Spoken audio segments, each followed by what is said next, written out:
कर्मचाऱ्यांचा प्रश्न मिटलाय, मी पैसे तुमचे देणार आहे. मला आता टाइम लागेल, मला पण पैसे कायचे म्हणल्यावरती 15 दिवस तर द्यावे लागतील ना. माझ्याकडे पण पैसे नाही आहेत. तुम्ही उद्या टाका म्हणल्यावर तर माझ्याकडे पैसे आहेत का? मला पण त्याच्यासाठी तयारी करावी लागेल. 15-20 दिवस जातील, पण या सीझनच्या आधी होऊन जाईल. या सीझनच्या नाही मॅडम, मला चालू व्हायच्या आधी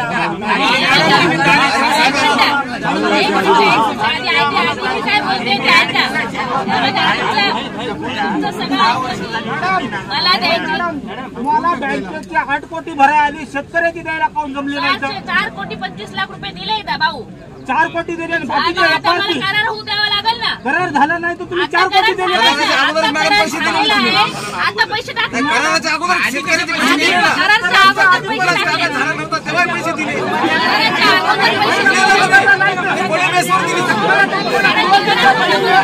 कशा बेसवर दिले?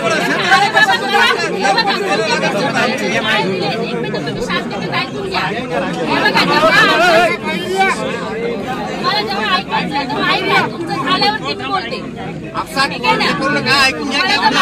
ऐकायचे असतील तर ऐका, नाही तर तुमचं ऐका मॅडम, आमचं एक मिनिट. सन्माननीय चेअरमन साहेबांच्या थापा ऐकून ऐकून आम्ही अक्षरशः वैतागलो. आणि आता आम्हाला जोपर्यंत आमच्या खात्यात पैसे पडत नाहीत तोपर्यंत आम्हाला त्या गोष्टीवर विश्वास राहिला नाही.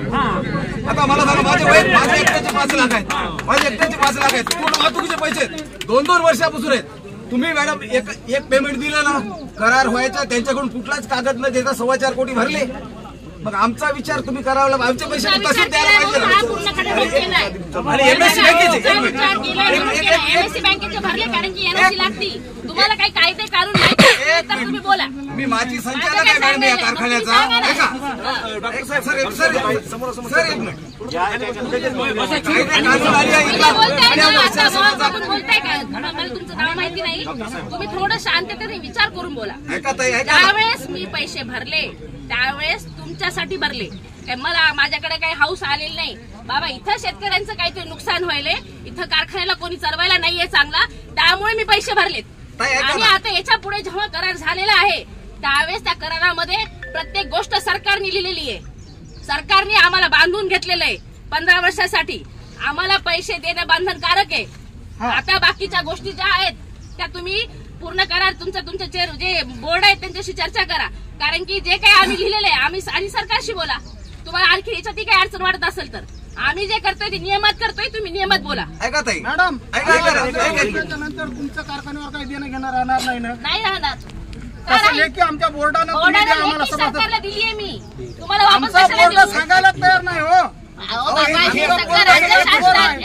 अडचण कशी झाली होती काय? 100 पानाचं पूर्ण आपल्या हे लेखी सरकारकडून आलेल्या सगळ्या गोष्टी. एक मिनिट ऐका.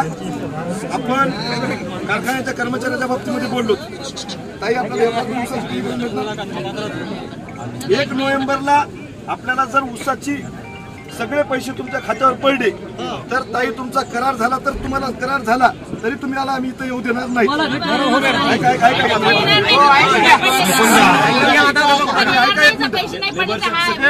एक मिनिट.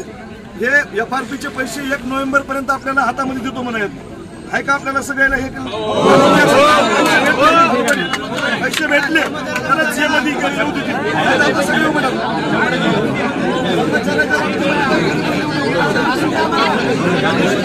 1 नोव्हेंबरला कर्मचाऱ्यांचे सगळे पैसे भेटले.